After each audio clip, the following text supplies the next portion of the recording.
Hello YouTube family, કેમ છો? મજામાં? જય માતાજી, જય મંગલ. તો પણ મજામાં, બસ બીજું તો કાંઈ નહીં. આજે જો આપણે સીધો જ બપોરા કરવા આવ્યા ખાવા, તો આપણે સીધો જ બપોરે વ્લોગ ચાલુ કર્યો, કારણ કે સવારમાં કાંઈ ટાઈમ રહ્યો નહીં અને અત્યારે થઈ ગયું થોડુંક મોડું. તો જો અત્યારે બેસી ગયા છે એમ જમવા. તો જો અમારા મેડમ કંઈક સુધારે છે. શું સુધારે છે? નાની નાની આવી ગઈ છે જી. હા, કેરી આવી ગઈ છે, નાની નાની કેરી. મોંઘી બહુ છે. અમે તોય લાયા. તો શું કરવું, કારણ કે અત્યારે તો કઈ સસ્તી આપે નહીં. અમારા કાવ્યાબેન કેલા કઈને ગેલા છે, જુઓ તમે. હા, ખાકટી છે, નાની નાની છે જી. કેરીને તો બહુ વાર, કારણ કે 2-3 મહિનાની વાર. ને શાક તો શેનું બનાવ્યું છે આપણને કંઈ કીધું નથી, કારણ કે આપણે આવી સીધા બેસી ગયા છે ખાવા. અને શાક શેનું બનાવ્યું? સોળાનું શાક. કાલે લાવ્યા છીએ આપણે સોળા તળા દીધી, એટલે સોળાનું શાક ને રોટલી. હા, મને તો રોટલા મજા આવે, પણ કાવ્યાબેન કહીને ગયેલા છે કે રોટલી બને, એમ કહીને ગઈ. કાવ્યા કહીને ગઈ રોટલી બનાવવાનું. જોવો તો આ રીતનું કંઈક સોળાનું શાક હોય. અમે તો આ રીતે બનાવી. તમે કઈ રીતે બનાવ્યું કોમેન્ટમાં કહેજો. હા, એટલે મેડમે કઈ રસો રહ્યો નહીં ને, એટલે એમ કહે છે. હાલો, તો સોળાનું શાક અને ઘઉંની રોટલી સાથે છે ખાખીનું આથણું, અને આ છે મિક્સ આથણું. કારણ કે અત્યારે આથણું ખૂટી ગયું, એટલે આપણે ત્યાર થોડુંક લાવી તો થોડાક દિવસ હાલે કે આ મોટી કેરી આવી જાય પછી બનાવી નાખીએ આપણે આથણું. અને કારણ કે કાવ્યાને ગળ્યું ખાવું હતું, હું લાવ્યો ખાટું ને તીખું બે છે. તો બસ બીજું તો કાંઈ નહીં. હાલો બે જાય ખાવાનું કરી દઈએ ચાલુ, કારણ કે ભૂખ તો બહુ લાગી નથી. થોડીક ભૂખ લાગી છે, કારણ કે કાલ રજા હોય એટલે આજ ઓછું ભાવે, અને મોડા કામે ગયા એટલે કાંઈ મજા ન આવે બપોરે ખાવાની. હાલો તો બધાએ ખાવા સોળાનું શાક અને રોટલી. તો બસ બીજું તો કાંઈ નહીં. તો વિડીયોમાં કન્ટિન્યુ બન્યા રહેજો. જો વિડીયો ગમે તો લાઈક કરજો, શેર કરજો અને કોમેન્ટ કરજો. નવા હો તો સબસ્ક્રાઈબ કરી નાખજો. હાલો તો હવે આપણે ખાઈ લઈને, ખાઈને પછી હાલો તો જો અત્યારે આપણે જમી ખાઈને ઊભા થઈ ગયા છીએ, અને એક વસ્તુ બનાવવાની છે. તો એની જો અત્યારે તૈયારી ફૂલ ચાલુ થઈ ગઈ છે. તો જો ખજૂર રોલ બનાવવાનો છે. શું બનાવવાનું છે? હા, ખજૂર રોલ બનાવવાનો છે. તો હું તમને આખી રેસીપી બતાવીશ કે ખજૂર રોલ કઈ રીતે બને, કારણ કે બહુ મસ્ત ખજૂર રોલ બને. તો વિડીયોમાં તમે બન્યા રહેજો, કારણ કે ફૂલ રેસીપી તમને હું બતાવીશ. અને જો આ રીતનું કંઈક ખજૂર લાવ્યા છીએ આપણે. કાવ્યાબેન છે ને બહુ ઉતાવળા થઈ જાય છે. જો આ રીતનો ઠળિયા વગરનો ખજૂર છે. ખજૂર પાકની ખજૂર રોલ બનાવવાનો છે. તો વિડીયોમાં બન્યા રહેજો તમે, કારણ કે બહુ મજા આવશે ને ફૂલ રેસીપી તમને બતાવીશ કઈ રીતે બને. બસ તો હાલો કરી દેવી તૈયારી. એમાં જોવે જો ખજૂર જોવે, પછી કાજુ બદામની ઓલી અને ટોપરું. ખજૂર પાક આપણે જે બનાવીને એ રીતે જ હોય, પણ આમાં કંઈક અલગ રીતે હોય. તો વિડીયોમાં તમે બન્યા રહેજો તો તમને ખ્યાલ. હા, કારણ કે કઈ રીતે બને તમને અમે વિડીયોમાં પૂરેપૂરું બધું બતાવશું, કારણ કે ખજૂર પાક જેવું જ હોય પણ અલગ હોય કંઈ. બરાબર? તો વિડીયોમાં બના રહેજો, બતાવશું તમને. હાલો તો કરી દઈએ આપણે અત્યારે ફૂલ તૈયારી. ચાલો તો હાલો તો જો અત્યારે આપણે ઘી નાખી દીધું છે અંદર, કારણ કે આને આમાં 2 ચમચી ઘી, કારણ કે 1 કિલો ખજૂરની અંદર 2 ચમચી ઘી. આમાં કાવ્યાબેન તો ખજૂર ભાંગે છે, પણ ભાંગશે નહીં એવું લાગે છે. કાવ્યા નહીં ભાંગે ને? તો હાલો આપણે હવે ચૂલે મૂકી દઈએ, કારણ કે તમને ફૂલ રેસીપી બતાવવાની છે. તો આમ તો અડધી ખજૂર પાક જેવી જ રેસીપી, પણ આમ પાછું અલગ છે. તો હાલો હું તમને બતાવું. તો જો ઘી તો મૂકી દીધું છે. કાવ્યા અંબાઈ દે બટા. તો વિડીયોમાં ઠેઠ સુધી બન્યા રહેજો. તમને મજા આવશે વિડીયો જોવાની, અને તમને ખ્યાલ આવશે, કારણ કે આનું ફૂલ નામ તો છે ડ્રાય ફ્રૂટ રોલ. કારણ કે આપણે ખાલી રોલ જ કહેવી પણ આનું નામ છે ડ્રાયફ્રૂટ રોલ, કારણ કે આમાં કાજુ બદામ પિસ્તા બધું હોય. તો જો આ રીતે ઘી મૂકવાનું અને આના અંદર નાખી દેવાનું ખજૂર.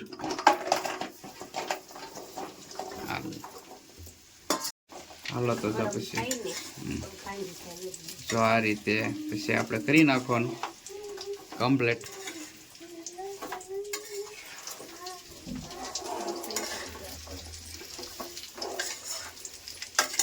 લાકડાનો ચમચો નથી આપણી પાસે?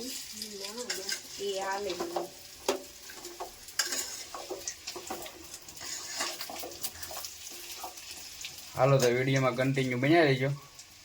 આ રીતે કંઈક ખજૂર આપણે ભાંગી નાખવાનું જુઓ તમે, કારણ કે ચૂલા ઉપર જ રાખવાનું. પછી આ રીતે ભાંગીને એટલે આ રીતે એટલે હાવ સુંદર જ કરી નાખવાનું કા. કારણ કે આ મહેનત તો થોડીક થાય, થોડીક મહેનત થાય. અમારે કાવ્યા બેન જો શું થાય, થોડીક થાય, થોડીક ન થાય. તારે ખાવામાં નહીં થાય, તારે બળ કરવું પડે. હા, બળ કરવું પડે, તારે નહીં, તાર મમ્મીને. તો જો આ રીતે આપણે હવે બધું થઈ ગયું છે ગરમ, અને જો અત્યારે કાજુ બદામ નાખી દઈ અને પિસ્તા 3 વસ્તુ નાખવાની અને થોડુંક નાખી દેવાનું ટોપરું. જો આ રીતે મિક્સ અંદર કરી નાખવાનું. પછી આને તવી કરીને બધું મિક્સ કરીને મિક્સ થઈ જાય કમ્પ્લીટ. થોડુંક કઠણ તો રહ્યું છે પણ હમણાં ઓલું થાય એટલે થોડુંક થાય છે, કારણ કે કાજુ બદામ પિસ્તા અને ટોપરું 3 વસ્તુ નાખવાની. અને જો આ રીતે કંઈક મિક્સ કરી નાખવાનું. જો અમારે કાવ્યાબેન અત્યારે ખાવામાં છે, કારણ કે ઝીણું બધું ખાધા જ કરવાનું. કેમ? હા, અને ખાધા જ કરવાનું, કારણ કે આ જે બનાવવું એ તો બહુ માથાકૂટ છે. કેમ? બહુ માથાકૂટ, કારણ કે મહેનત જ એટલી પડે.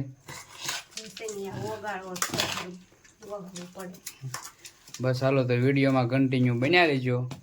હું તમને રેસીપી બતાવતો જઈશ કે આ રીતે બને. હાલો તો જો અત્યારે થોડુંક પાછું આપણે 2 થી 3 મિનિટ ગરમ કરવાનું હોય તો જોઈ શકો, કારણ કે થોડુંક ઢીલું પડી જાય.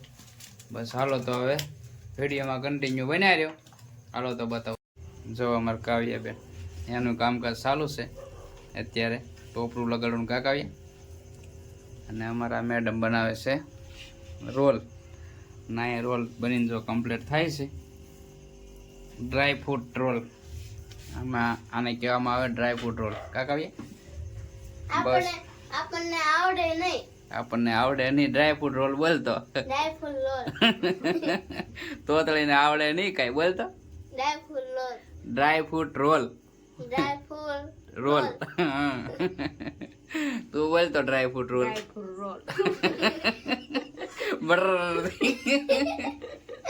Dry fruit roll. હાલો તો જો અત્યારે તો કોમેન્ટ કરતા નથી આવડતું. સબસ્ક્રાઇબ બોલ. હા, આમાં એને આવડે બોલો. હા, હવે આવડી ગયું. મેડમને હવે સબસ્ક્રાઇબ બોલતા આવડી ગયું છે.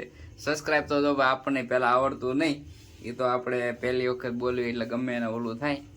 તો કારણ કે આપણે તકલીફ તો બધાને પડે સબસ્ક્રાઇબ બોલવામાં, કારણ કે ઘણા લોકો ન આવડતું, કારણ કે આપણે રોજ તો કાંઈ બોલવાનું આવે નહીં સબસ્ક્રાઇબ, કારણ કે આપણે તો ચેનલ બનાવી એટલે આપણને ઓલું થયું કે અનુભવ થયો કે આ રીતે આ બોલવાનું.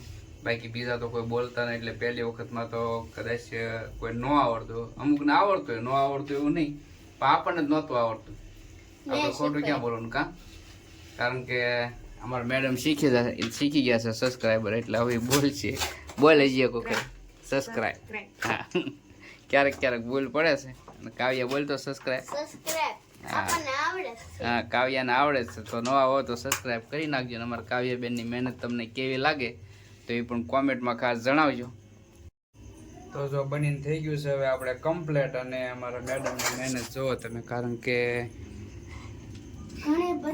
ઘણી બધી મહેનત થઈ એની કાવ્યાની બેયની, કારણ કે કાવ્યાએ તો બહુ મહેનત કરી છે. તો આ રીતના કંઈક કાવ્યએ તો 2 લાડવા બનાવ્યા છે જો એના માટે બરાબર. અને આપણે રોલનું કટિંગ કરી નાખ્યું છે, તો આ રીતે રોલનું કટિંગ કર્યું છે બસ. અને તો બહુ મસ્ત મસ્ત, કારણ કે અમે શાખ્યું બહુ મજા આવી ગઈ. કેમ કાવ્યા? જો તો બસ બીજું તો કાંઈ નહીં. તો આ હતી અમારી રેસીપી. અને કારણ કે રેસીપી તમને ફૂલ બતાવી, પણ તમે ઘરે બનાવજો, કારણ કે બહુ મજા આવશે ખાવાની. અને મહેનત થાય થોડીક, કારણ કે અમારા કાવ્યાબેનને ભાવે. અને અમારે એક શોભા દીદી છે વડોદરા, કારણ કે એને તો બહુ મસ્ત બનાવ્યા હતા. એ સિસ્ટમથી આપણે નથી બનાવ્યા, આપણે અલગ સિસ્ટમથી બનાવ્યા. તો અમારા કાવ્યા જોઈ ગઈ એટલે કે પપ્પાએ કે શોભા દીદીએ બનાવે એવો આપણે રોલ બનાવવો છે. તો જો અત્યારે આપણે બનાવ્યા છે કમ્પ્લેટ બસ. તો બીજું તો કાંઈ નહીં. અને જો વિડીયો ગમે તો લાઈક કરજો, શેર કરજો, કોમેન્ટ કરજો, ન હોય તો સબસ્ક્રાઈબ કરી નાખજો બસ. બીજું તો કાંઈ નહીં. હાલો તો હવે આપણે આનો વ્લોગ કરવી પૂરો. અને હવે મળીશું આપણે નવા વ્લોગમાં. ત્યાં સુધી જય માતાજી, જય મંગલ. ચાલો તો બાય.